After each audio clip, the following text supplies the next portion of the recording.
Gets ने भारत की तारीफ की। उन्होंने ब्लॉग में भारत की तारीफ करते हुए लिखा कि भारत से भविष्य में बड़ी उम्मीदें हैं। बिल गेट्स ने लिखा कि भारत अपनी बड़ी समस्याओं को खुद हल कर सकता है। साथ ही उन्होंने कहा कि भारत में पोलियो की बीमारी खत्म हो गई है, एचआईवी के मामलों में कमी आ गई है। तो बिल गेट्स भारत की तारीफ कर रहे हैं, एक ब्लॉग में भारत के भविष्य के बारे में लिखते हैं और भारत के भविष्य की तारीफ करते हुए लिखते हैं कि भारत आने वाले समय का सबसे बड़ा देश है।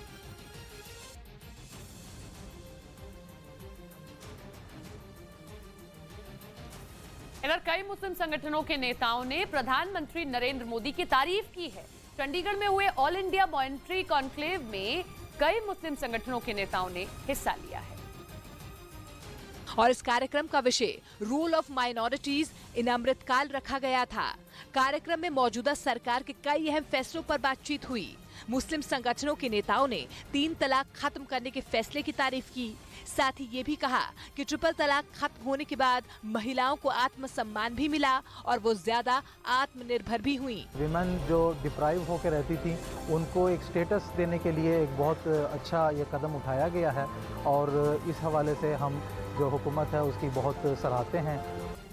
मुस्लिम संगठनों के नेताओं ने केंद्र सरकार के फैसलों के लिए प्रधानमंत्री नरेंद्र मोदी की खूब तारीफ की। जो प्राइम मिनिस्टर मोदी है उन्होंने पूरे मुल्क के लिए और खास तौर से माइनॉरिटीज के लिए बेशुमार ऐसे कदम उठाए हैं जिनकी सराहना की जानी चाहिए। कार्यक्रम में सभी धर्मों से जुड़े लोग शामिल हुए और इसके मुख्य अतिथि केरल के राज्यपाल आरिफ मोहम्मद खान थे। इजराइल के कब्जे वाले वेस्ट बैंक में एक बार फिर फिलिस्तीन के लोगों और इजरायली सेना के बीच खूनी झड़प हुई। फिलिस्तीन ने आरोप लगाया कि इजराइल की फौज की गोलीबारी में उसके 5 नागरिकों की मौत हो गई क्योंकि इजराइल की सेना ने विरोध कर रही भीड़ पर गोलियां दाग दी। जबकि इजराइल ने दावा किया कि उसकी सेना वहां एक मकान में छिपे संदिग्ध लोगों को पकड़ने के लिए गई थी, लेकिन इससे पहले कि वो कोई कदम उठा पाती, सैकड़ों लोगों की भीड़ ने उसके जवानों को घेर लिया, जिनसे बचने के लिए उन्हें फायरिंग करनी पड़ी। वेस्ट बैंक में हुई इस खूनी झड़प के कई वीडियो भी सामने आए, जिनमें एक में कुछ लोग एक गली से भागते दिखाई दिए।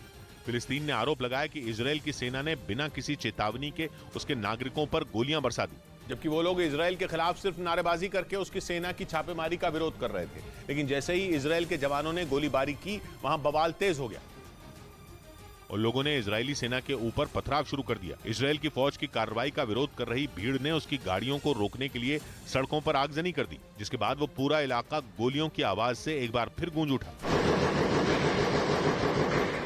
फिलिस्तीन ने आरोप लगाया कि इजराइल की फायरिंग में उसके 5 नागरिकों की मौत हो गई, जबकि 45 से ज्यादा लोग जख्मी हो गए, जिनमें कई की हालत गंभीर है।